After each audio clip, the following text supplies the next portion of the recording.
Instead of cursing in the darkness, light a candle for where we're going. There's something ahead worth looking for. When the light of time is on us, we will see a moment come, and the living soul inside will carry on. Muy bien. Hemos ya leído el texto de Mateo, capítulo 5, que corresponde hoy a nuestro mensaje de hoy. Mateo 5, del 27 al 32, ¿cierto? Donde Jesús aborda temas muy importantes y que son de gran relevancia para Él con respecto a la vida del reino. Como nosotros hemos visto hasta ahora, aquí lo que Jesús está haciendo es reuniendo a este pueblo que Él está renovando. Él está renovando, restaurando a Israel. Están sus discípulos, todos judíos. Está la multitud que lo sigue a Él y que lo está escuchando, todos judíos, alrededor del monte o a la orilla de este monte donde Jesús se paró y con sus discípulos más cerca y el pueblo más abajo, más atrás, Él predicó este sermón. Entonces, esto es como si fuese una nueva imagen del Sinaí, cuando Moisés bajó con las tablas de la ley y se las transmitió al pueblo. Bueno, aquí nosotros tenemos a Jesús haciendo una figura similar, solo que lo que Él está haciendo aquí es renovando, restaurando. Así que cuando nosotros hablamos de que Jesús está formando un nuevo Israel, no estamos hablando de un reemplazo, no estamos hablando de que Jesús esté creando un nuevo pueblo que viene a reemplazar el anterior, sino que este mismo pueblo Él lo está limpiando, renovando, como un labrador que poda, que corta, que riega y que vuelve a dar vida a una planta que estaba marchita, pero que cava alrededor, le provee de nutrientes y así la planta vuelve a revigorizarse, ¿ah? Si es que existe esa palabra, revigorizarse. Así que, pero esto es lo que ocurre, vuelve a tener vigor, vuelve a tener vitalidad, se revitaliza. Y eso es lo que está haciendo Jesús, está renovando a Israel. Así que está renovando a este grupo de judíos que lo están siguiendo y Él les está entonces enseñando a cómo vivir la ley de la manera como Dios siempre tuvo la intención de que fuese vivida. Y aquí yo quiero decir algo muy importante para toda esta sección, incluyendo lo que nos predicó el presbítero Héctor la semana pasada y de aquí hacia adelante también en las próximas predicaciones que vienen. Vamos a ver varias veces esta frasecita. Jesús diciendo, oísteis que fue dicho, pero yo os digo. O ustedes escucharon que se enseñó, que se dijo esto, pero yo les digo. Y hay algunas personas que precipitadamente y sacando de contexto la frase, piensan que Jesús está poniendo nuevas reglas distintas a las reglas que Dios había dado a través de Moisés en el Sinaí. Pero es nada más lejos de la realidad que eso. Como ya vimos un par de mensajes anteriores, Jesús dijo claramente que Él no viene a anular la ley. Él no viene a anular la ley. Él lo que viene es a cumplir esa ley y también a proveerle el verdadero significado. Y es más, Jesús dijo, también lo vimos hace 2 mensajes atrás, que la justicia de este pueblo que Él está renovando a las orillas de este monte, su justicia debe ser superior a la de los fariseos. ¿Y qué quiere decir con eso? Quiere decir que deben ellos ser personas que de corazón obedecen y aman la ley, y no solo externamente en sus conductas y comportamiento externo. Y eso es lo que Jesús quiere decir con oísteis que fue dicho, pero yo os digo. Él quiere decir, ustedes han oído que toda la ley de Moisés, que Dios dio a través de Moisés, ustedes han oído últimamente maneras más laxas, maneras más externas, maneras más hipócritas de interpretar esa ley y de vivirla. Pero yo les digo que la ley no debe ser vivida de manera meramente externa, debe ser vivida de corazón. Que la ley no solamente debe ser obedecida mediante conductas y actitudes externas, sino que debe ser obedecida y amada de corazón. Por eso Él dice, oísteis que fue dicho, no matarás. Y claro que lo que muchos pensaban, asesinar a alguien. Pero como muy bien lo expuso la semana pasada el presbítero Héctor, en realidad cuando yo albergo en mi corazón odio y rencor, permanente contra mi hermano, de tal manera que lo anulo, de tal manera que lo considero como menos digno que yo, lo que significa entonces que él es menos imagen y semejanza de Dios que yo, entonces yo estoy cometiendo asesinato en mi corazón, soy culpable de homicidio. Porque la ley no cambia, la ley no es abrogada y Cristo no viene a cambiar la ley de Moisés, Cristo no viene a reemplazar la ley de Moisés, Cristo viene a darle su verdadero sentido, Cristo viene a darle su verdadero significado, Cristo viene a reavivar, a revitalizar el amor de este pueblo que le está renovando, el amor de ellos por la ley. Así que ahora toca hablar sobre un importante mandamiento, ¿no? El mandamiento de no cometerás adulterio. Él ya habló sobre el mandamiento no matarás, ahora el mandamiento no cometerás adulterio. Y él viene a decir cómo el mandamiento debe ser entendido claramente. Y él también lo conecta con el 10º mandamiento, no codiciarás, mostrando la conexión orgánica que tiene la ley. Así que hoy nosotros vamos a hablar sobre una integridad familiar o una fidelidad matrimonial contracultural, una integridad familiar contracultural. Y eso es lo que hoy día vamos a hablar, una integridad familiar contracultural. Porque efectivamente tiene todo que ver con el avance del reino de amor, gozo, paz y justicia, tiene todo que ver el cómo vivimos nuestra sexualidad y el cómo vivimos nuestra vida en matrimonio. Esto tiene todo que ver con el avance del reino. Muchos pensarán que no es así, que no tiene nada que ver con el avance de la justicia. Ya vamos a abordar ese tema, pero en realidad están profundamente equivocados. La verdad es que eso tiene mucho que ver con todo lo que guarda relación con el avance del reino de Dios.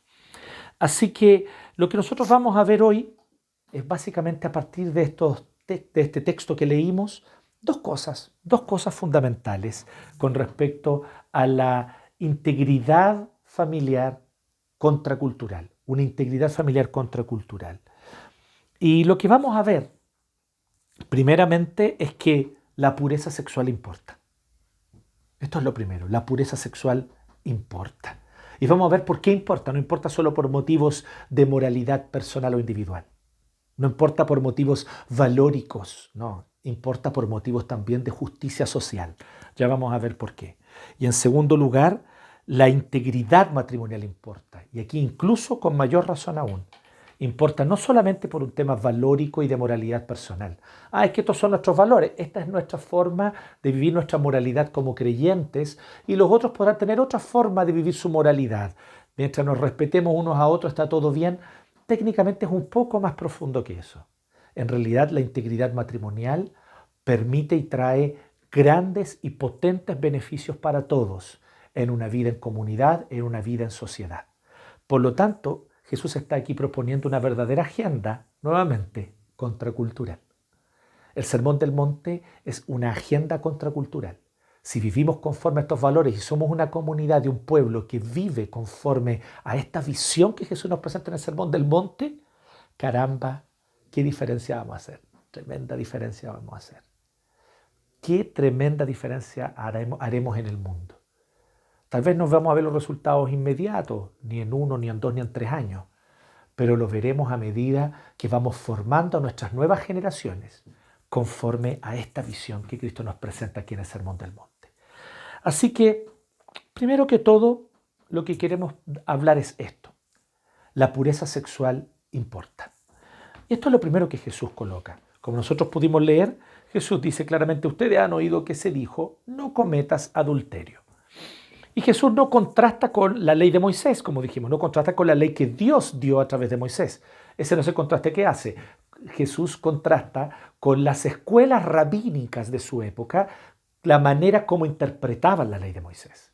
Así que él contrasta con las escuelas rabínicas, algunas de ellas muy rígidas y muy legalistas y moralistas, pero otras muy liberales. Y Jesús muestra que ninguna de las dos está en lo correcto. Y los tiempos de Jesús eran muy similares a los nuestros. Habían personas que les gustaba interpretar la ley de Moisés y había una cierta escuela rabínica que tendía a interpretar la ley de Moisés de una manera más rígida y moralista y por lo tanto ellos eran, por así decirlo, una especie de derecha religiosa de su época, donde también estaban los fariseos. Pero por otro lado estaban aquellos que interpretaban la ley de Moisés de una manera más laxa, más amplia y un poco más abierta, por lo tanto más liberal. Y allí estaban los saduceos y otros grupos. Por lo tanto eran una izquierda religiosa un poco más abierta en cierto sentido. ¿Qué es lo interesante? Que Jesús se posiciona claramente de manera distinta a estas dos. Él no propone un centro equilibrando las dos. Él propone una tercera vía totalmente distinta a estas dos. Él propone que, al contrario de lo que dicen estos fariseos, la justicia debe ser superior. Hay que amarla de corazón, no basta con una obediencia externa. Y que al contrario de lo que decían los saduceos, la palabra de Dios no se debe relativizar. Los mandatos de Dios no deben ser relativizados para agradar al oyente. Es que hay tantas prostitutas, aliviemos y relajemos un poquito las normas para que las prostitutas no se sientan excluidas. No, Jesús es claro con respecto a la fornicación, al adulterio, a la prostitución. Ya vamos a ver, la palabra porneia es una palabra que guarda relación con todo tipo de inmoralidad sexual, lo cual incluye también la vida y el estilo de vida homosexual y lésbico, que también es contrario a la voluntad de Dios, según la Biblia claramente lo expresa. Y Jesús reafirma estas verdades absolutas, no las niega. Pero por otro lado también Él muestra que cualquier tipo de rigidez moralista no pasa de meramente esfuerzos humanos externos que no son capaces de proveer la verdadera justicia. Así que ¿cómo Jesús es capaz de mantener, contrario a la izquierda religiosa, Él mantiene una clara y comprometida, absolutamente comprometida visión de la ley? Donde nada se relativiza, ni una jota, ni una tilde, ni una coma de la ley se relativiza, como él mismo lo dice unos versículos más arriba aquí. Y por otro lado, cómo él en este contexto muestra que la verdadera obediencia a la ley consiste en amar de corazón más que en obedecer rígidamente las reglas moralistas que se tratan de imponer desde la derecha religiosa. Así que Jesús no está ni con la derecha religiosa ni con la izquierda religiosa de su época. Él está proponiéndonos un nuevo camino, un camino integral, contracultural. Y lo mismo, yo creo, estoy absolutamente seguro, es para nosotros hoy. Así que, como decía, primero esto. Entonces, él dice, usted han oído que se dijo, no cometas adulterio. ¿Y qué es lo que pensaban las personas de su época, los maestros de la ley, los fariseos, etcétera? Bueno, yo nunca me he acostado con otra mujer, nunca he tenido relaciones sexuales con una mujer que no sea mi esposa. Es verdad, hasta ahora he tenido 4 esposas. Eso era muy común en la época de Jesús. Aquí estamos dando un contexto histórico que es fundamental, si no, no vamos a entender lo que Jesús está diciendo. Es verdad, he tenido 4 esposas. De la primera me divorcié porque resulta que no me gustaba cómo cocinaba el baklava o lo que sea. No me gustaba cómo cocinaba el hummus. No le quedaba rico el hummus. Se le quemaba el garbanzo. Así que no, yo por eso me divorcié de ella. De la segunda me divorcié porque no me gustaba cómo se vestía. De la tercera me divorcié porque estaba poniéndose más gordita, no se estaba cuidando. Así que, por lo tanto, para no pecar y para no adulterar, yo me divorcié de ella porque en realidad me estaba gustando mucho su prima, entonces que era más joven y era más delgada, así que yo me divorcié de esta tercera esposa, que ya estaba un poquito mayorcita y gordita, para casarme con la prima de ella, que era más flaquita y más joven. Hermanos, sin exagerar, este era el tipo de cosas que ocurría comúnmente en Jerusalén entre maestros de la ley, fariseos y saduceos en el tiempo de Jesús. Si usted piensa, claro, ese siglo primero eran todos moralistas, no. Cuidado ahí. Jesús está claramente apuntando hacia un contexto cultural donde estos líderes religiosos, ellos decían, pero oye, yo nunca he adulterado. Siempre me divorcié antes de poder involucrarme en una nueva relación. Pura obediencia externa, paja molida, cáscara vana. Y mi pregunta es, ¿no vivimos hoy un estado como ese muchas veces en nuestras iglesias? ¿No estamos hoy actualmente vergonzosamente como evangélicos cayendo en este tipo de cosas? Jesús entonces dice, cualquiera que mira a una mujer y la codicia, ya ha cometido adulterio con ella en el corazón. Lo primero que Jesús apunta es, la pureza sexual importa. La pureza sexual importa, e importa de manera radical. Tanto así que el primero pone el estándar. Él dice, no solo cometes adulterio cuando acaricias, besas a escondidas y acaricias a una mujer que no es tu esposa, o besas a escondidas y tienes encuentros furtivos con un hombre que no es tu marido. Tú cometes adulterio cuando ya en tu corazón codicias a la mujer, miras partes de su cuerpo y fantaseas con ella. Aquí no estamos hablando de la atracción natural, de la atracción que siempre existe entre hombre y mujer, porque forma parte de nuestra vida natural y que por lo tanto evidentemente el hombre puede ver y darse cuenta que hay una mujer bella o hermosa en la sala o en el lugar donde él se encuentra. Pero cuando la mirada, por así decirlo, como algunos tal vez de manera más tradicional dicen, pero no es del todo equivocado. Cuando ya no es solo la primera mirada y decir, oye, qué bonita está, sino hay una segunda mirada y esa mirada se queda mirando fijamente y se mira ciertas partes del cuerpo y después se guardan esas imágenes, se archivan para después incluso fantasear con ellas. Es algo que vemos muy comúnmente entre varones, no exclusivamente, pero muy comúnmente entre varones. Pero por otro lado también es adulterio y también es codiciar a el hombre ajeno cuando tú estás todo el tiempo mirando a aquel otro hombre que es más cariñoso, que es más comunicativo, que se sabe comunicar mejor, que es más abierto y tolerante y no es tal vez tan intolerante como tu esposo o que no es tan egoísta como tu esposo, sino que parece ser un mejor padre, parece ser un mejor esposo, parece ser alguien que presta atención y escucha, no como tu marido. Y entonces tú miras a esos hombres y fantaseas con la idea de que esas características pudieran estar en tu marido o que incluso ese otro hombre pudiese ser tu marido. Ya estás adulterando, mujer, cuando miras a un hombre de esa manera. Así que esto es para hombres y mujeres. Y esto, por lo tanto, lo de la codicia, el 10º mandamiento que Jesús tan hábilmente une el 7º con el 10º mandamiento, esto que tan hábilmente hace Jesús es para nosotros una advertencia tremenda y nos marca el estándar. Y entonces lo primero que él dice es, nos vamos a relativizar aquí. Para vergüenza mía, con mucha vergüenza debo reconocer, que con este parámetro de Jesús, ninguno de nosotros puede decir que no ha sido adúltero o adúltera. Debemos ser honestos y con vergüenza, no tomarlo livianamente. Te invito a que lo veas con todo el peso que significa y con el peso que tiene para Jesús.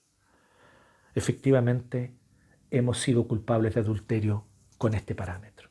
Según este parámetro, ¿quién de nosotros puede levantarse delante de Dios y decir, yo he sido una esposa fiel que jamás ha cometido adulterio, siquiera con la codicia de su corazón?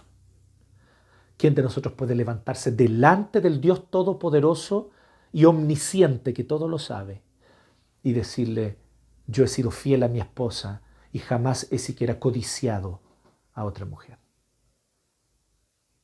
Con tristeza y vergüenza debemos reconocer que hemos pecado y tal vez no ocasionalmente, tal vez más de alguno, abundantemente contra este mandamiento hemos pecado. Así que lo primero es el estándar y Jesús nos está diciendo que la pureza sexual importa. Si para Jesús importa, para ti tiene que importar. Si tú eres cristiana y cargas el nombre de Cristo y te gusta decir y dices y afirmas que tu fe está puesta en el Señor Jesucristo que enseñó estas verdades, entonces lo que importa para Él ha de ser importante para ti, querida hermana. Si tú te dices un cristiano que amas a Jesús y que llevas el nombre de Cristo, entonces para ti, querido hermano, debe ser importante lo que para Jesús es importante. Debe dolerte lo que a Jesús le duele y debe avergonzarte lo que para Jesús es motivo de vergüenza. El adulterio que comienza en el corazón ya nos hace culpables delante de Él y debemos avergonzarnos. Debemos, por lo tanto, reconocer que la pureza sexual importa. Importa y comienza en el corazón. La pureza sexual importa y comienza en el corazón. Así que él da algunas instrucciones que evidentemente no deben ser interpretadas literalmente, porque uno puede pecar con el ojo izquierdo, ¿no? Uno no solo codicia con el derecho, uno puede codiciar con el ojo izquierdo. Uno no solamente puede cometer una maldad, ¿cierto?, con la mano derecha, también puede perfectamente cometerla con la mano izquierda. Así que el punto de Jesús aquí, en esta frase que va del 29 al 30, es evidentemente este proverbio, que incluso era un proverbio importante que Jesús volvía a citar en otros momentos. Y lo vuelve a citar más adelante aquí, incluso en el libro de Mateo. Pero lo que Jesús hace es mostrarnos que efectivamente lo que hay que hacer es cortar de manera radical aquello que nos pueda llevar a pecar, en el sentido de pecar contra la pureza sexual que Dios demanda de nosotros. Así que si tu ojo derecho te hace pecar, no significa que literalmente me voy a arrancar el ojo derecho, no significa que literalmente me voy a arrancar la mano derecha, significa en realidad que lo que yo debo hacer es cortar esa segunda mirada. Debo cortar esa segunda mirada. Job, en el libro de Job, él dice algo súper interesante en el Antiguo Testamento. Dice, hice un pacto con mis ojos para no codiciar a la doncella. Es muy interesante como él dice, para no codiciar a las doncellas, hice un pacto con mis ojos. Esto significa tomar en serio, hacer un pacto con mis ojos. Sí, en una primera mirada reconocemos que es atractiva o que alguien es atractivo, pero cuando en una segunda mirada volvemos la mirada para poder entonces quedarnos allí pegados, mirando y ya codiciando, por lo tanto allí nosotros estamos efectivamente pecando. Hagamos un pacto con nuestros ojos, hagamos un pacto con mantenernos alejados de aquello que es oportunidad para pecar. La sabiduría de Proverbios también decía esto. Vean cómo Jesús reafirma el Antiguo Testamento. Proverbios también decía lo mismo, decía, mira, si tú sabes que en tal calle hay una tentación para ti, no vayas por esa calle, no pases por allí. Lo dice Proverbios de esa manera, y lo que quiere decir es que si tú sabes que la conexión a internet en tu celular es motivo para que tú empieces a buscar fotos que no debes ir, entrar a sitios que no debes. Si tú sabes que tener tu computador en tu pieza, tú solo, sin la supervisión de otras personas, te va a llevar a entrar a sitios que no deberías, entonces saca ese computador de allí, quítale el internet a tu celular o tal vez deshácete del smartphone y mejor busca un teléfono de estos antiguos, de estos que son puros botones, teléfonos de abuelito. Tal vez tengas que tomar decisiones radicales como esa. No es que eso vaya a solucionar el problema sigue estando en el corazón. Sin embargo, lo que Jesús está diciendo es, si de corazón yo quiero vivir mi pureza, entonces debo actuar acorde con eso, cortando radicalmente cualquier cosa que me guíe hacia la impureza sexual. Esto es un desafío especialmente para nuestros tiempos. Esto primero, como les digo, hoy son 2 puntos. Este primer punto, la pureza sexual importa. Y comienza en el corazón, pero no se queda solo en el corazón, también implica cortes radicales. Bueno, esto primero que les quiero decir nos debe hacer reflexionar de manera profunda al respecto de los tiempos que estamos viviendo. Primero que todo, y quiero ser muy claro con esto, es evidente que la pornografía es diabólica, es pecaminosa, y viene solamente para destruir tu vida. No es una forma de arte válida. La pornografía, de hecho, no tiene nada de artístico. Y la pornografía lo que hace es, evidentemente, desviar el corazón, destruir muchas de las cosas internas que nos permiten a nosotros tratar con dignidad al sexo opuesto, y especialmente a hombres, porque es un problema mucho más común en hombres, aunque no exclusivo de hombres, hay también mujeres, pero especialmente en hombres, se vuelve una adicción tan terrible y tan monstruosa que puede dañar el día de mañana tu relación matrimonial, tu relación con tus hijos, tu relación con tus colegas de trabajo y destruir todo a tu alrededor. Y queridos amigos, yo lo he visto, yo sé que es así. Lo he visto cómo literalmente ha destruido matrimonios o ha destruido familias la adicción a la pornografía. La pornografía ha de ser algo de lo cual simplemente debemos mantenernos totalmente alejados, de lo cual se debe mantener todo corte. Si ya tenemos problemas muchas veces para lidiar con la codicia, sin esto, imagínense cuánto daño puede hacer un vicio a la pornografía. Gracias a Dios, en nuestra iglesia hay hermanos y amigos que están dispuestos a apoyarte en tu lucha contra la pornografía, a orar contigo. Muchos de ellos enfrentaron esta lucha, aprendieron a cómo ir venciendo paso a paso y están dispuestos a conversar contigo, a orar contigo y a guiarte en un proceso. Así que si tú estás luchando contra este tema de la pornografía, si tú estás cargando con esto y estás con este pecado oculto y vergonzoso, ya no lo ocultes más, ya no te avergüences más. Me puedes llamar a mí, puedes llamar a un presbítero y confesar tu pecado y pedir ayuda.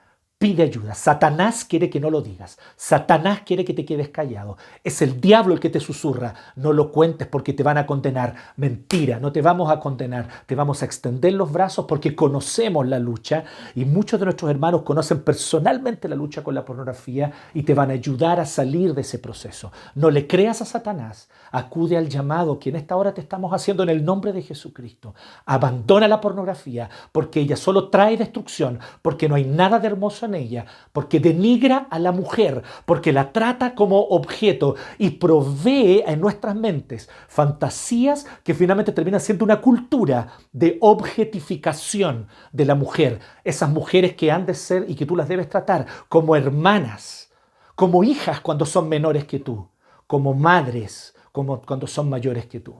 Sin embargo, empezamos a tratarlas como objeto para nuestra propia satisfacción sexual. ¿Qué daño profundo produce a la conciencia de Occidente la pornografía? Que además es un negocio millonario. En los últimos años las estadísticas muestran que la industria de la pornografía produjo más dinero solo en Estados Unidos y Canadá, más dinero que la industria del rock, del pop y del jazz juntos. Y no solamente eso, sino que ha quedado comprobado, y esto es un objeto de investigación abundante por policía de investigación, FBI y todo tipo de policías internacionales que están trabajando en la red de trata de mujeres.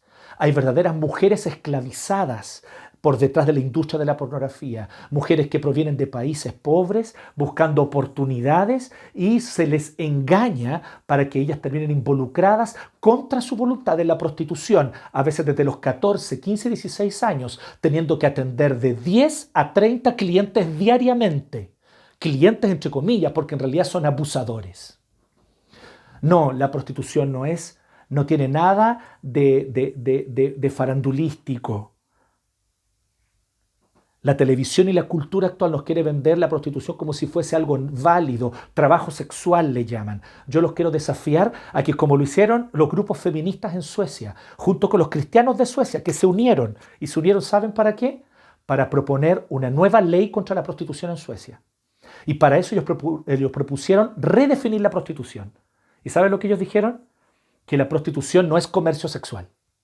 Porque esta visión neoliberal de la prostitución hace que se multipliquen más mujeres esclavas sexuales.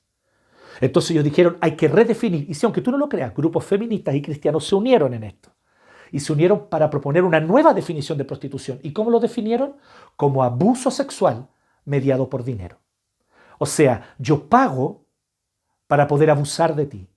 O tú me pagas y yo a cambio del dinero me dejo abusar por ti, porque no te amo, porque no tengo interés en ti, porque no siento atracción por ti y simplemente yo lo que tengo que hacer es satisfacerte contra mi voluntad, pero lo hago y cedo una parte de mi voluntad porque a cambio recibo un dinero. Por lo tanto es abuso sexual, abuso en todas sus letras y por eso la prostitución debe ser combatida con compasión. ¿Y qué fue lo que propusieron entonces la legislación de Suecia? Duras penas para quienes demandan prostitución y no para la oferta de prostitución, no para las mujeres que se prostituyen. Las mujeres que se prostituyen, rehabilitación, nuevas oportunidades, aprender oficios, poder completar sus estudios, poder encontrar otros caminos para poder tener recursos para ellas y para sus hijos. Para los hombres depredadores sexuales que buscan prostitutas, cárcel, duras penas de cárcel. Esto se logró gracias a que juntos lucharon por una nueva ley. Podemos nosotros tal vez pensar algo así en nuestro país, pero estas son las consecuencias, ¿sabes de qué? De tomar en serio la pureza sexual. Esto es pura ética cristiana, queridos amigos y queridas amigas. Es pura ética cristiana que puede transformar nuestras sociedades y renovar nuestra forma de ver a las mujeres. Si hay algo que a mí me duele profundamente y que me llama mucho la atención, es ver a cristianos oponerse a las leyes de acoso callejero. Me llama mucho la atención, porque yo doy por sentado a partir del Sermón del Monte que un cristiano no anda acosando a mujeres en el metro ni en la micro. Si es un creyente convertido no lo está haciendo. Y si tú, hermano, tienes la costumbre de acosar a mujeres en el metro, en la micro, en un lugar lleno, tú no te has convertido. Tu corazón aún sigue esclavo y muerto en delitos y pecados. Debes convertirte primero, debes volver a Cristo. Debes conocer el Evangelio. Aún no has sido salvado. Y si ahora mueres, tu lugar no será el cielo. Porque aquel que ha nacido de nuevo sabe tratar con respeto a la mujer y no la anda acosando. No anda acosando a niñas en el metro. Ni se justifica en cómo andaban vestidas, en lo corta que era la falda o cómo tenía el escote. No se justifica en eso. Y aunque tal vez puedas sentir una fuerte tentación, porque lamentablemente cargamos con la naturaleza pecaminosa en nuestro corazón, muchas veces hay una enseñanza, una crianza por detrás que nos afecta profundamente a muchos hombres en nuestra sociedad chilena. Y eso es cierto, pero tú luchas contra eso, porque no quieres vivir así y porque te desagrada profundamente el pecado que brota de tu corazón. Pero si tú andas acosando a mujeres en la calle, en el metro, en la micro, y no te importa y crees que es tu derecho, entonces tú estás muy mal, hermano. No has conocido a Jesús el Señor. Jesucristo no es tu Señor. Así que la pureza sexual importa. Importa, nos permite tener una sociedad más justa. La pureza sexual importa porque miren las consecuencias que de hecho trajo el cristianismo, que trajo esta nueva ética a todo el mundo greco-romano, a todo el mundo barbárico, germánico, celta, trajo una nueva ética. A todo el mundo medio oriental y a todo el mundo del norte de África. Allí donde primero se expandió el cristianismo en los primeros siglos, trajo una nueva ética. Y entonces empezamos a ver a mujeres que ahora, ¿verdad? Lamentablemente, no fueron muchos los casos, lamentablemente fueron pocos, o debieron haber sido más, pero tú vas a ver que comenzó a haber algo muy importante. Mujeres que ahora eran valoradas por sus capacidades profesionales, por sus capacidades intelectuales. Mujeres como Priscila, ya mencionada en el libro de Hechos, esposa de Aquila, siempre ya mencionada antes de Aquila. Priscila y Aquila, dice siempre. ¿Por qué? Porque Priscila era maestra, era predicadora, e itinerantemente viajaba por las iglesias enseñando la palabra de Dios. En las comunidades cristianas las mujeres eran valoradas por sus dones. Porque con la ética de Cristo, con esta ética que Jesús enseña en el Sermón del Monte, la mujer ya no es objeto de codicia. Y es tremendo, y aquí lamento mucho, pero debo decir, aquí Jesús está proponiendo una ética desde un patriarcado. Sí. Yo sé que para muchos de ustedes les enseñaron que patriarcado es sinónimo de machismo y por lo tanto patriarcado es una palabra fea, cochina, que hay que botarla a la basura. Y el patriarcado representa todo lo negativo. Pero lamentablemente eso es fruto de una ideologización que surgió en los años 60 y que es muy reciente. Patriarcado en realidad es aquella sociedad donde los hombres son aquellos que se sienten primaria y principalmente responsables por la mantención de una sociedad más correcta y justa para todos. Eso también es una forma de patriarcado. Y la Biblia nos propone un patriarcado feminista, por así decirlo. Yo sé que suena muy extraño para algunos de ustedes, pero nos propone un patriarcado donde los varones derramemos la sangre para establecer los fundamentos de una sociedad que hombres y mujeres juntos construyen. Pero los hombres debemos derramar la sangre para establecer los fundamentos de esa sociedad. Como Cristo derramó su sangre por su esposa, la iglesia. Los hombres hemos de derramar nuestra sangre renunciando a nosotros mismos por el bien de las mujeres y que desarrollen sus capacidades. Así que en este contexto que nosotros vemos tiene muchas implicaciones. Yo sé que estoy dando algunos ejemplos y podría multiplicar muchos más. Pero lo que Jesús está diciendo es que cuando la pureza sexual es tomada en serio, o lo que les quiero comentar o decir a partir de esto es que cuando la pureza sexual es tomada en serio, las consecuencias sociales y culturales son tremendas y contribuyen a una mayor justicia. Es maravillosa aquella comunidad donde a las mujeres, disculpen que diga esto, yo sé que para muchos de ustedes, tal vez sobre todo a las más jóvenes, les va a sorprender un poco esto, pero quiero que no se sorprendan. Tal vez tú conoces poco el mundo, querida amiga, y el mundo es un lugar donde lamentablemente muchos hombres solamente ven a las mujeres como presas para cazar. para cazarlas con Z, y ellos las ven como presas, son depredadores de mujeres. Hay muchos contextos que son así, tal vez algunas de ustedes chicas más jóvenes no lo saben. Pues bien, déjenme decirles que nosotros como iglesia somos desafiados, a partir de las palabras de Jesús, a desarrollar una nueva comunidad donde las mujeres son valoradas no como objeto, para nada, son valoradas como hermanas, imagen y semejanza de Dios, creadas por Dios para reflejar la imagen del Creador, plenas de atributos hermosos, como los hombres también, que son reflejos de los atributos de Dios. Y por otro lado, pecadoras, responsables por su pecado y no meras víctimas que deben victimizarse de todo, sino pecadoras responsables de sus propios pecados, responsables de sus propias decisiones, como también todos los hombres somos pecadores y responsables de nuestras propias decisiones y pecados. Dignidad se llama eso. Dignidad. La dignidad se niega, por un lado, a ver a la mujer solo como un objeto, pero la dignidad también se niega a ver a la mujer como víctima. Y debemos ver una forma equilibrada de considerarlo. Evidentemente, la mujer que ha sufrido abuso es víctima de abuso. Yo no estoy negando eso. Estoy planteando en términos más generales, no solamente con respecto al abuso, sino en general. La mujer no debe simplemente sentirse víctima de un sistema patriarcal opresor. La mujer debe sentirse evidentemente empoderada de llevar adelante la sociedad y construir junto una sociedad con los varones. Todas estas implicaciones vienen de acá. Estos pequeños versículos donde Jesús dice a los hombres, hey, no miren a las mujeres como objeto.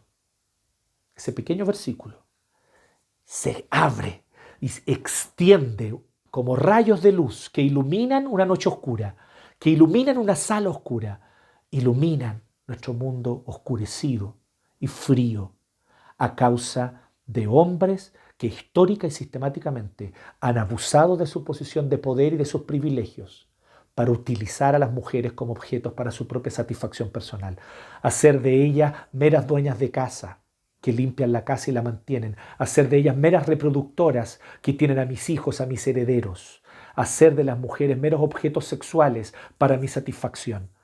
Todo eso proviene de justamente no aprender a mirar con dignidad a nuestras hermanas. Recuerda este principio. ¿Es más joven que tú esa mujer? Piensa que podría ser tu hija o tu hermana chica. Y mírala como una hermana menor, mírala como una hija. ¿Es de tu edad? Mírala como una hermana. ¿Es mayor que tú? Mírala como a tu mamá. Mira con dignidad a cada una de las mujeres a tu alrededor y aprende de esa manera a valorarlas.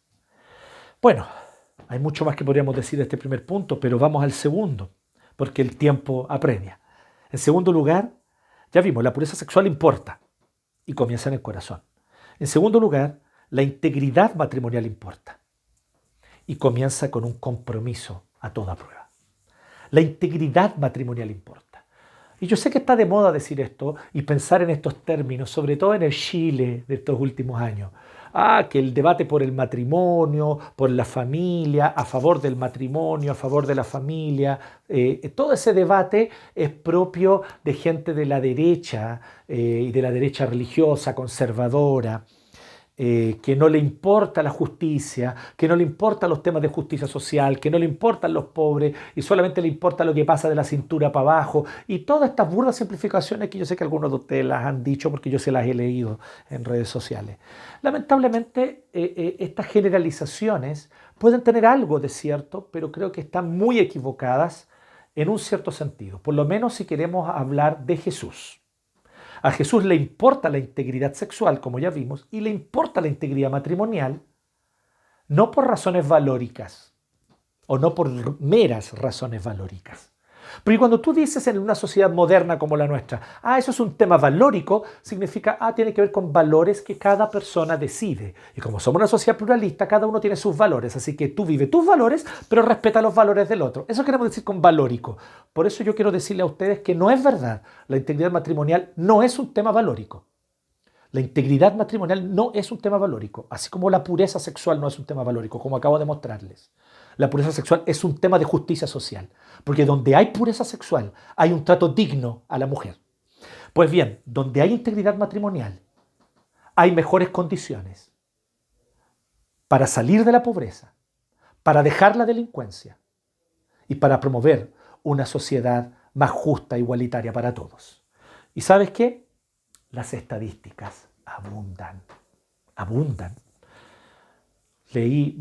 Tuve acceso a algunas estadísticas primero norteamericanas, pero dije, bueno, debe haber estadísticas al respecto en Chile. Y me encontré con unos interesantes informes hechos por varias organizaciones, una de ellas Facultad de Ciencias Sociales de la Universidad Católica y otras entidades que hacen estudios sociológicos y sacan de alguna manera una radiografía de nuestra sociedad. Y me encontré con varios estudios muy interesantes, todos reafirman la realidad de que un hogar que no está desmembrado, un hogar donde papá y mamá están juntos, se aman y crían juntos a sus hijos, es un hogar que le permite a sus hijos, aunque ellos vengan de una situación de pobreza, permite a sus hijos en la siguiente generación dar los primeros pasos concretos en superación a la pobreza. Incluso algunos dan pasos agigantados en superación de la pobreza. Esto es muy, muy interesante. La integridad familiar o la integridad matrimonial no es solamente un tema valórico. Entonces miren cómo Jesús lo pone. Jesús dice, ustedes han oído que se dijo, aquí se interpretaba Deuteronomio 24 de una manera bien curiosa, ya les voy a explicar por qué. El que repudia a su esposa debe darle un certificado de divorcio. Entonces la idea es la siguiente. Como yo les contaba delante, como les contaba hace un ratito atrás, efectivamente en ese tiempo, en el tiempo de Jesús, ellos pensaban, mira, yo no cometí adulterio. Yo primero me divorcié de la mujer y después de divorciarme me casé con la otra chica más joven que me gustaba. Pero yo nunca tuve nada con esa chica más joven hasta que no me divorcié de mi ex esposa. Así que cumplí la ley. Y Jesús le dice, no, adulteraste. Adulteraste, porque lo que tú hiciste fue meramente cumplir un trámite legal de divorcio, pero tú en realidad querías deshacerte de esa mujer porque no tienes compromiso con ella y porque no valoras de manera íntegra y con un compromiso total, absoluto y perpetuo el matrimonio. Así que Jesús nos dice, el matrimonio ha de ser algo indisoluble. El matrimonio tiene que ser un vínculo permanente. El matrimonio tiene que ser perpetuo. Esto es lo que nos dice Jesús. El que repudia a su esposa debe darle un certificado de divorcio, decían ellos. Si estoy dando un certificado, estoy bien. Pero yo les digo que a no ser que sea en caso de porneia, eso es lo que dice literalmente allí, se pueden dar cuenta que la palabra porneia es de donde viene la palabra pornografía o porno, ¿cierto? Y porneia es una palabra general para significar la inmoralidad sexual. Ya sea la inmoralidad sexual fornicación, ya sea inmoralidad sexual en términos de relación sexual con el mismo sexo, con personas del mismo sexo, ya sea homosexualidad o lesbianismo, o ya sea evidentemente el adulterio. Así que en esos casos, excepto en esos casos se permite, pero les digo que el que no lo hace por esos casos, la induce a cometer adulterio y el que se casa con la divorciada comete adulterio también. O sea, Jesús está diciendo, esta sucesión de matrimonios que ustedes están teniendo no es otra cosa sino adulterios sucesivos. O llamarlo de otra manera, poligamia sucesiva. Y la poligamia es pecaminosa.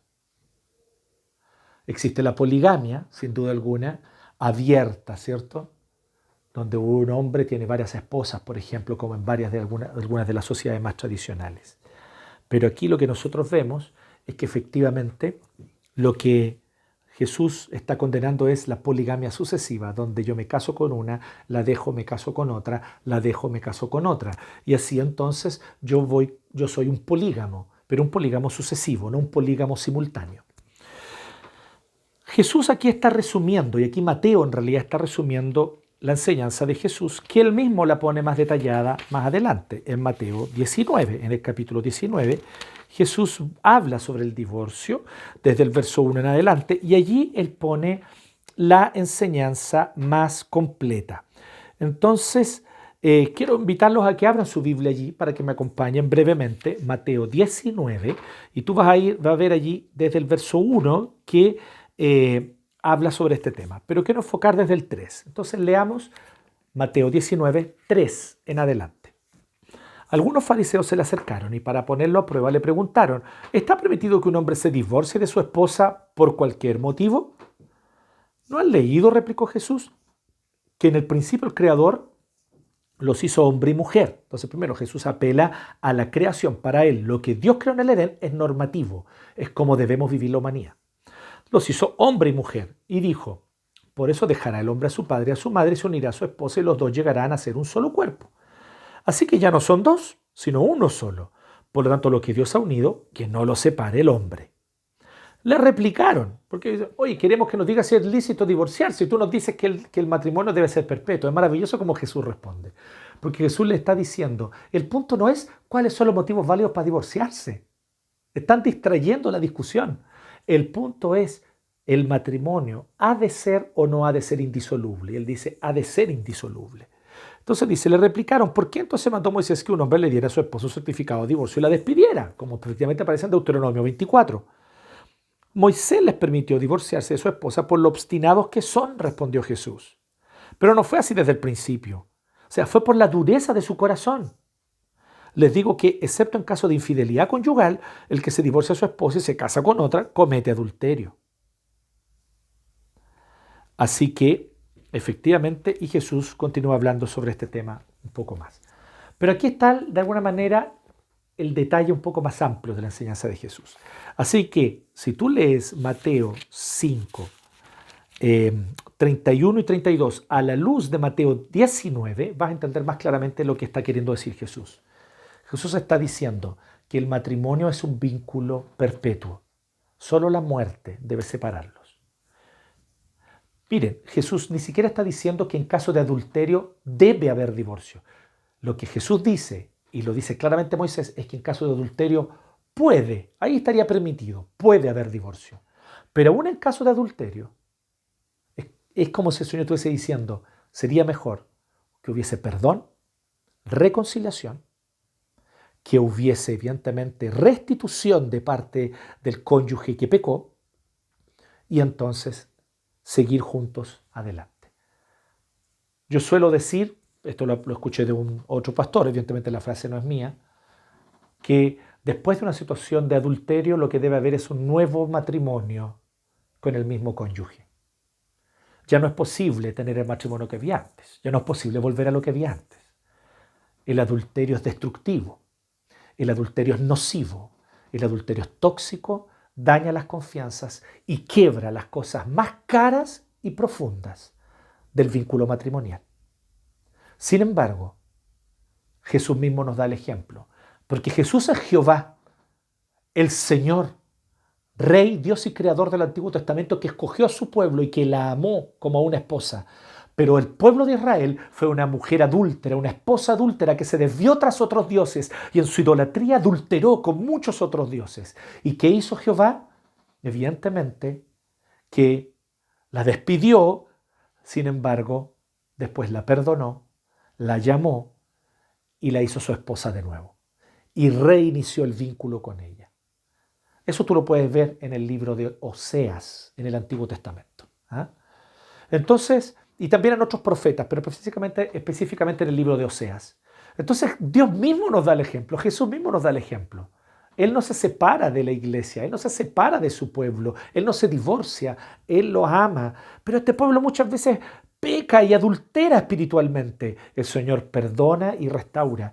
Entonces lo que nosotros vemos es que efectivamente Él nos pone como parámetro la integridad matrimonial. Nos dice que el matrimonio ha de ser perpetuo. Como yo les decía, esto trae consecuencias para la vida en sociedad. Esto no es meramente un tema valórico.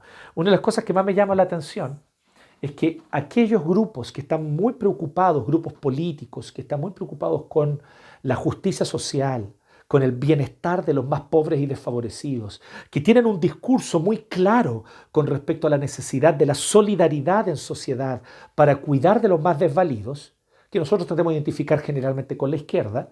Sin embargo, me preocupa a mí que estos grupos rechacen la integridad o la importancia de la integridad matrimonial, que es el principal factor para sacar a gente de la pobreza y para librar a personas de la delincuencia y de los ciclos de pobreza que se perpetúan. Esto no me lo contó nadie, querida amiga y querido amigo. Yendo a la cárcel con los otros hermanos que tú les puedes preguntar que hemos ido juntos, tú vas a ver que de cada 10 hermanos que nosotros nos sentábamos a tomar un mate después del culto, allí en los patios de la cárcel, y conversábamos sobre su vida. De cada 10, por lo menos 7, a veces 8, habían estado desde muy temprano en el cename, porque venían de familias quebradas, donde habían padres irresponsables, codiciosos, como Jesús lo acaba de condenar un par de versículos más arriba, y que no son capaces de ser fieles a una única esposa. Codiciosos, que tratan a la mujer como objeto, y que si la mujer no los satisface en todo, entonces ellos reaccionan de manera violenta, golpeándola y violentándola. De ese tipo de familias vienen, y ellos entonces terminan reproduciendo ese ciclo.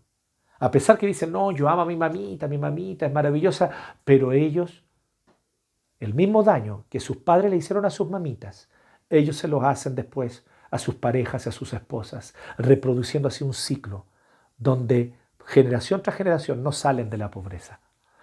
Entonces, si vamos a hablar de responsabilidad social, hablemos de la responsabilidad que tenemos como sociedad de proveer las condiciones para que hayan familias más íntegras, para que haya apoyo a esposos y esposas, para que puedan mantenerse juntos, para que haya apoyo a las familias, pero sobre todo anunciemos a Jesucristo, anunciemos el Evangelio y prediquemos que el Señor Jesucristo, a través de su Santo Espíritu, puede cambiar las vidas. Y efectivamente eso también la historia de Chile lo comprueba. En un país golpeado por la delincuencia y el alcoholismo, el Estado gastó millones en políticas públicas para sacar a la gente del alcoholismo y de la delincuencia, con un bajísimo resultado. Durante esos mismos años, 40, 50 y 60, sin embargo, muchos chilenos salieron de la pobreza más extrema porque salieron de los vicios del alcohol y de los vicios de la delincuencia. Pero no fue por programas del Estado, no fue por mejores leyes estatales. ¿Sabes quiénes fueron los que sacaron a toda esa gente de la pobreza? Las iglesias pentecostales, predicando el Evangelio y enseñándole a esos hombres a ser hombres que aman a sus esposas. No hombres perfectos, siguieron cometiendo muchos errores, pecados, fallando en muchos sentidos, pero les enseñaron la importancia de salir del alcohol, salir del alcoholismo, dejar la mala vida y dedicarse fielmente a sus esposas hasta la muerte. Y gran parte de ellos lo hizo. Y de esa manera, luego sus hijos y sus nietos pudieron tener un futuro muy distinto al que habrían tenido si estos hombres se hubiesen mantenido en el vicio, en la delincuencia y en la utilización de las mujeres como objeto. ¿Me vas entendiendo lo que quiero decir? ¿Te fijas que la pureza sexual y la integridad matrimonial no son solamente temas valóricos?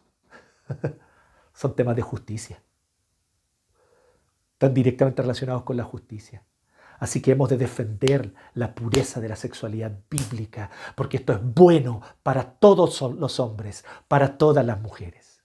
Sí, vivimos en tiempos donde muchas ideologías quieren proponer que el cristianismo es ese gran monstruo que lo que ha hecho es reprimir a las personas. Y es verdad que un cierto sector del cristianismo se ha dedicado a eso, pero es un sector que, si tú lo ves a la luz de la historia, es un sector minoritario. En realidad, lo que el cristianismo hace al proponer un discipulado integral, donde también yo no solamente quiero discipular tu mente, no solamente quiero discipular tu corazón, no solamente quiero que sea discipulada tu adoración, yo quiero que sea discipulada tu sexualidad también, que tú vivas la sexualidad de un discípulo de Jesús.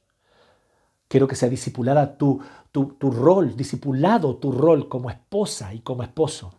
Y que tú, por lo tanto, sepas amar y perdonar. Y esa es la clave de Jesús. Jesús está diciendo, puede ser que por adulterio se dé carta de divorcio. Pero aún en ese caso, recuerden, Moisés lo permitió porque ustedes son duros de corazón. ¿A qué se refiere con que son duros de corazón? A que ustedes no saben perdonar a la mujer que adultera o al marido que adultera. Y aquí yo quiero decirles algo. Jesús no propone un moralismo. Hoy día vivimos en una paradoja, ¿no? Lamentablemente el tiempo no me alcanza para mostrar esta paradoja con todo su detalle, pero quiero solamente invitarlos a reflexionar en esto antes de terminar. Vivimos una paradoja de una sociedad que es fuertemente terapéutica. Una cultura donde el bienestar y el sentir de bienestar personal es el valor más importante. Cualquier cosa que se oponga a tu bienestar personal debe ser destruida a toda costa, porque el bienestar personal es el Dios imbatible, el Dios con minúscula, el ídolo imbatible de nuestra cultura actual. De los de izquierda y de los de derecha. Todos proponen que el bienestar personal debe ser el valor más absoluto e importante de todos. Es que eso me hace feliz. Y si me siento feliz, entonces tengo todo el derecho a hacerlo, la sociedad no me lo puede impedir. Pero es una paradoja, ¿no? Porque si eso implica entonces que mis instintos sexuales los debo seguir como yo quiera, ¿eso también valdría para el que tiene instintos sexuales pedófilos? ¿O para el que tiene instintos sexuales pederastas? ¿O para el que tiene instintos sexuales de acoso a toda y cualquier mujer que ve por allí sola o más vulnerable en un metro lleno o en una micro llena? Ciertamente no, ¿cierto? Ahí entonces los mismos que proclaman, porque son los mismos que proclaman que debe haber entonces una libertad para que cada uno haga lo que lo hace sentirse feliz, ahí dicen, no, esta persona debe ser duramente castigada, ostracizada e incluso muerta. Hay que sacarlo. Y se ha vuelto a levantar el tema de la pena de muerte, por ejemplo, para estos casos, como ustedes bien lo saben. Entonces, ¿qué está pasando en esta, no paradoja, paradoja es una palabra suave, en esta contradicción abierta, contradicción de nuestra cultura actual? Que falta Cristo, falta Jesús, falta Sermón del Monte. Lo que la sociedad le ha hecho daño no es el cristianismo, ni las instituciones cristianas. Es la falta de un cristianismo genuino y auténtico, el cristianismo de Jesús. Y entonces en esta sociedad terapéutica, en esta cultura terapéutica, donde yo no niego que es importante el bienestar personal, pero no es un ídolo para ser buscado sobre todo. Hay momentos donde hago bien en renunciar a mi bienestar personal por mantener una relación matrimonial, por ejemplo.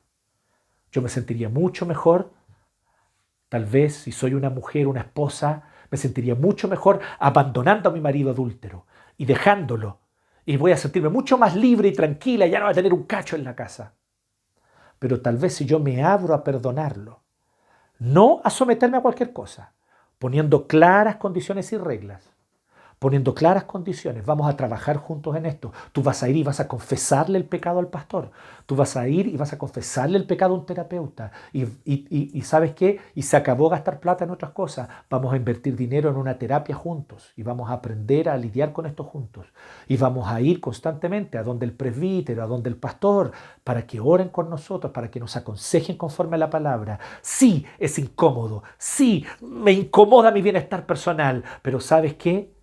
Qué bien nos estamos haciendo el uno al otro cuando podamos superar esta situación y volver a amarnos y construir un nuevo matrimonio con el mismo cónyuge. Un nuevo matrimonio con el mismo cónyuge. Entonces no todo se trata del bienestar personal, ¿te fijas? No todo se trata de hacer lo que te hace feliz. Y allí también quiero tocar algunos temas delicados, pero muy rápidamente. ¿Qué pasa con el marido golpeador? Yo personalmente conozco personalmente de muchos años un matrimonio ejemplo, pero de verdad, no hipócritas, ejemplo de trato del esposo hacia su esposa. La trataba de manera totalmente respetuosa, amorosa, todo el tiempo, en privado y en público, criando a sus hijos juntos, en colaboración marido y mujer, un matrimonio cristiano ambos, creciendo juntos. Maravilloso. Y me sorprendí hace poco tiempo, porque yo no sabía esto, que él al inicio del matrimonio era un marido golpeador. Y yo quedé sorprendido. Dije, ¿qué? ¿Fulano? ¿Ese que es un ejemplo para todos nosotros de cómo un varón debe tratar a su esposa? Ella misma lo contó y dijo, sí, así es. Él al inicio tenía un problema serio con esto, él no sabía controlar su ira y un par de veces me levantó la mano y me golpeó. Y entonces yo hablé con él seriamente. Le dije, yo puedo venir e irme y decir, no quiero un hombre violento. Pero yo no quiero hacer eso. Quiero trabajar contigo y que trabajemos juntos esto. Entre medio hubo terapias con psicólogos, entre medio hubo consejería, entre medio hubo muchos meses de trabajo. Y este hombre pudo tratar quiebres profundos que tenía dentro, que los traía desde su infancia. Y pudo tratar eso a la luz del Señor.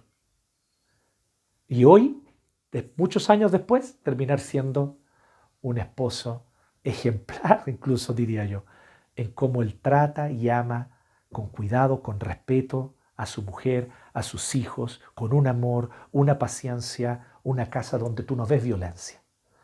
Bueno, a veces se requiere renunciar al bienestar para apoyar al otro en sus procesos, para crecer. ¿Te fijas cómo no todo tiene que ver con el bienestar personal? Y aquí voy a un tema más delicado aún. ¿Y qué pasa con el abusador? ¿Qué pasa con aquel que siendo abusador tal vez se arrepiente de ese abuso y quiere una nueva oportunidad para cambiar? ¿Qué pasa con aquel que habiendo cometido graves crímenes de pedofilia, sin embargo, puede cambiar? Y yo sé que existen, conozco de hecho, conozco. Tú te sorprenderías. ¿Te fijas cómo la ética de Jesús es más potente que esta ética simplona que hoy día vemos entre izquierdas y derechas? Donde cada uno quiere proclamarse como la verdad moral sobre el otro. Porque ambos son muy moralistas, estamos de acuerdo, ¿no?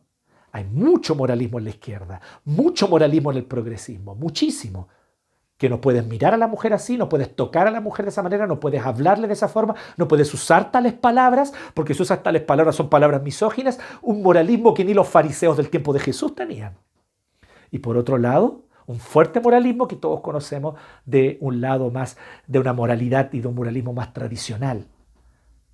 Al igual que en los tiempos de Jesús, nosotros somos desafiados a oponernos a ambas cosas y proponer un tercer camino, un camino donde la ley de Dios no se relativiza, pero donde la gracia, la misericordia y la compasión vencen.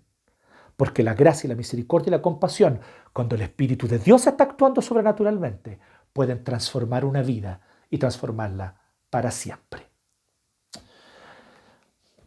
Que el Señor nos bendiga y los invito entonces a que oremos.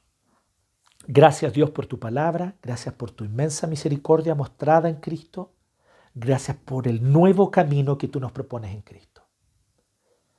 Sin duda alguna, es mucho mejor no dejarnos llevar siempre por nuestros deseos y nuestros impulsos.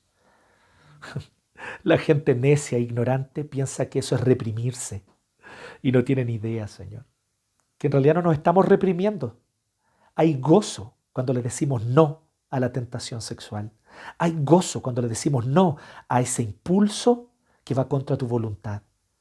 Hay gozo porque tú creaste la sexualidad para que la vivamos en su plenitud. Hay gozo porque tú creaste la vida matrimonial y familiar para que la vivamos en su plenitud. Hay gozo cuando en nuestra vida familiar y en nuestra vida matrimonial hay amor, hay gracia, hay perdón y hay fidelidad. Hay gozo en nuestros hijos, cuando ellos se quieren en un ambiente seguro, donde ven a un papá y una mamá que se aman mutuamente y que los aman a ellos en consecuencia. Señor, que este gozo lo podamos extender a otros, no predicando de manera moralista, condenación, sino predicando con amor y mostrando que efectivamente vivir conforme a tus planes y preceptos es mucho mejor que vivir conforme a nuestros instintos e impulsos. Gracias por esta maravillosa lección que tú nos enseñas. Y gracias porque no nos dejas solo en este camino. Tu Santo Espíritu, verdadero Dios, creador de todo, eterno y todopoderoso, habita en nosotros para enseñarnos a vivir en victoria sobre el pecado. Gracias Jesús. En el nombre de Cristo oramos. Amén.